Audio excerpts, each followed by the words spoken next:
วัดดีเพื่อนๆเรามาจุ่มมือไม่ครับ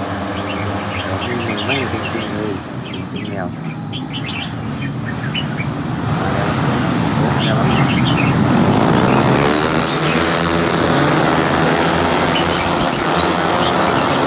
ไปได้ดี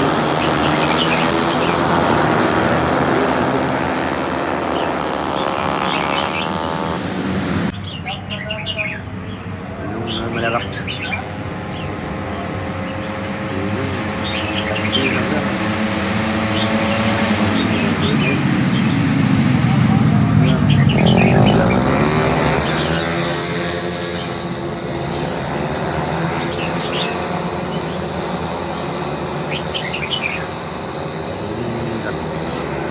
ที่ก็พัน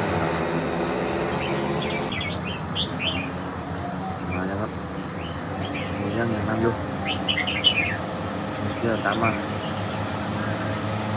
สีเรื่องแซงแล้ว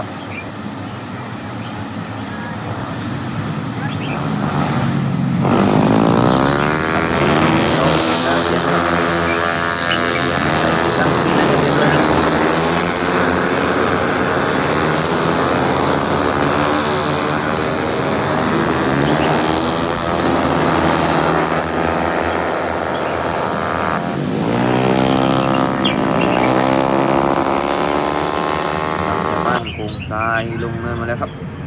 สีเรื่องยังนำยาวๆครับ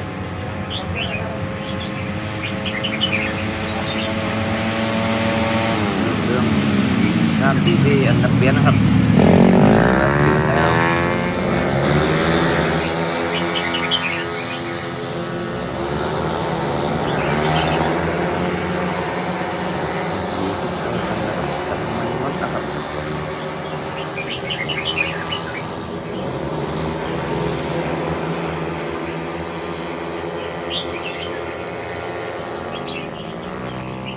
หลังจากบ้านของอาการนะครับสีเรื่องมันเดิมครับเรื่องสีส้มสีเรื่องสีซ้ำสีแดงสีเขียวเอาปรุงตัวมาแล้ว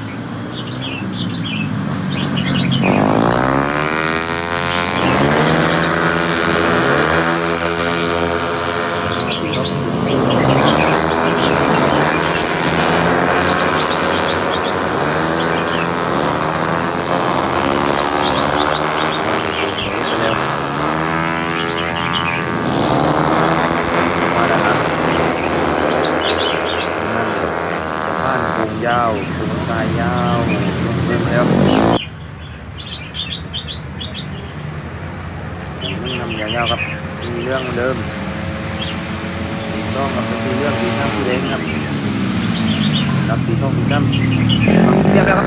โอ้โหนับเด่นอีกแล้วครับโอ้ยมันเยอะเกินตรงนี้ครับ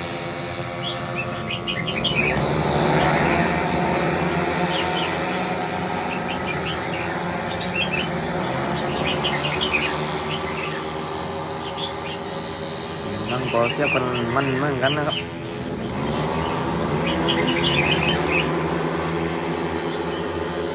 หลังจากปั้นหน้ากองการ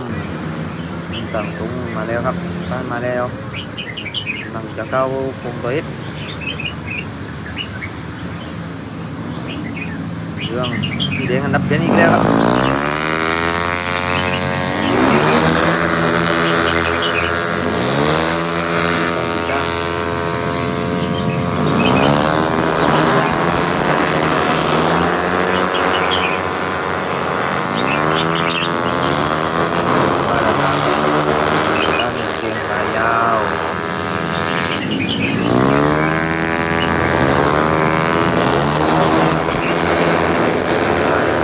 มาแล้วครับ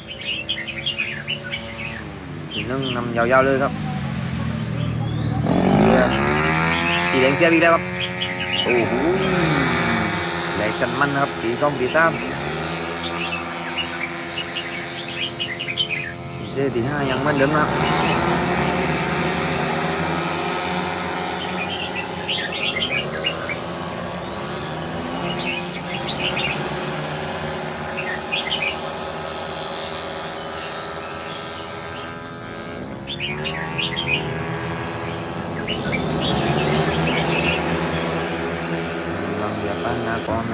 านเอาเอสมาแล้วครับทีนึงนำยาวๆเลยต้องทีเรื่องเจ็บอีกแล้วโอ้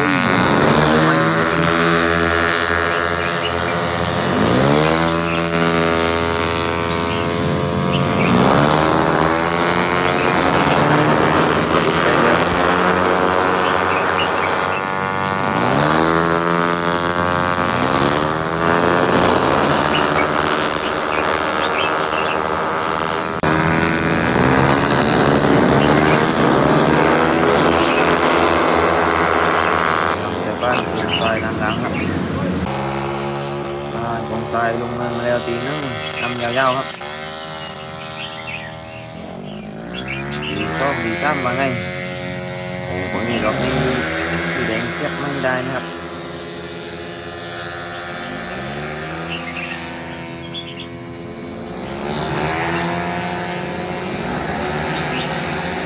วางแค่นกกับกระปากกระจ้างนะครับนกหมักของบ้านเอาครับนี่ครับเรียนเลยนะครับกำลัง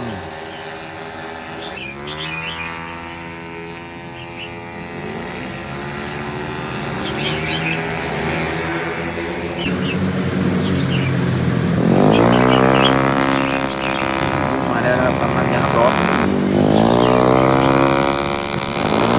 ต้องมีเรื่องอยู่ทางสีแดง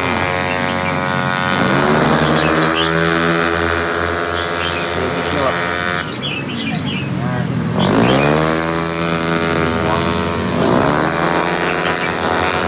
ขึ้นมาแล้ว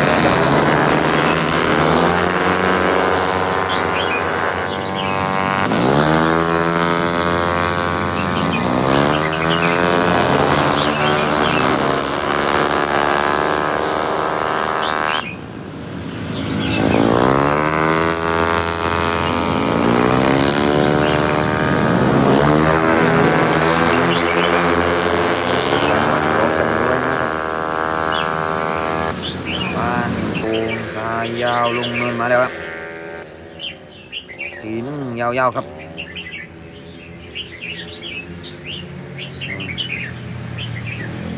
ขับรถไปแล้วนะครับกันสีแดงกั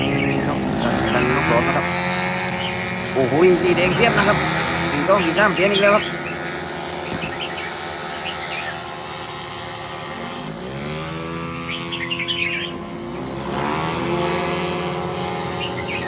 ทีที่ห้านับเหมือนเดิม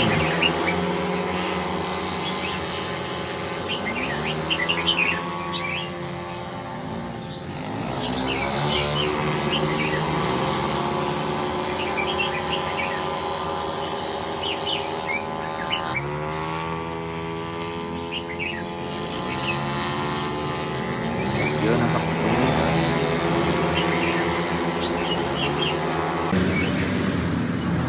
เอาโคงตัวยึดมาแล้วต้องด้ามเรื่องแบบมองดูได้นะครับบางทีจะ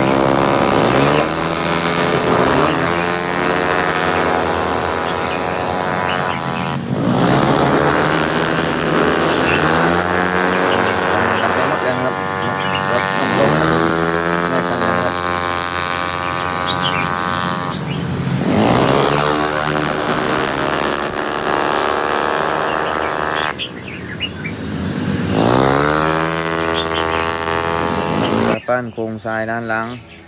ลงเนินมาแล้วครับตีนึงยาวๆเลยครับต้องเสียบอีกแล้วครับตีแดงเสียบขึ้นเป็นตีซ่องอีกแล้วมาดูกันว่าอันไหนได้ตีซ่องครับโอ้นี่ยิ่งใหญ่เงินรับกันมั้งครับ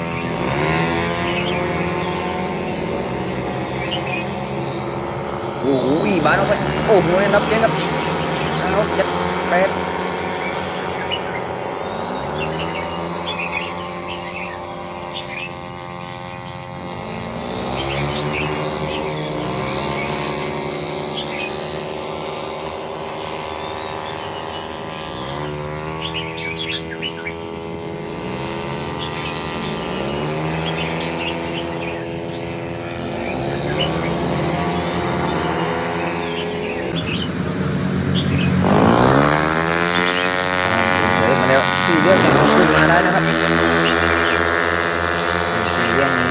จางจงขึ้นเนินนะครับจางจงขึ้นเนิน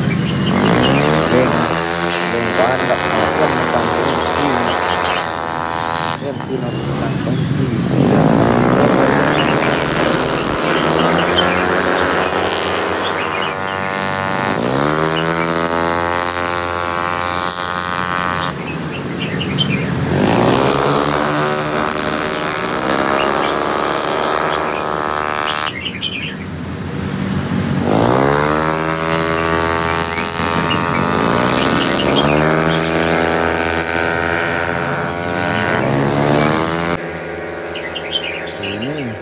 นำยาวๆครับ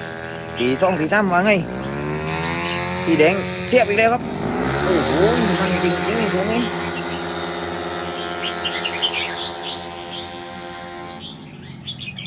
โอ้โหสีแดงน่าจะเป็นสีส้มนะครับ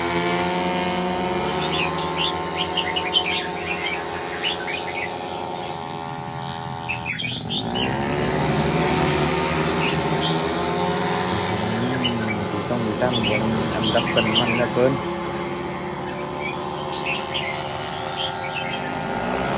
มีอยู่อันดับนะครับ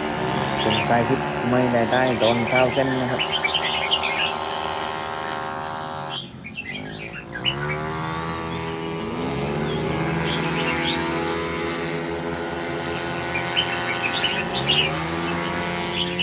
อันดับที่หนึ่งไม่น่าจะมีอะไรเปลี่ยนแปลงครับ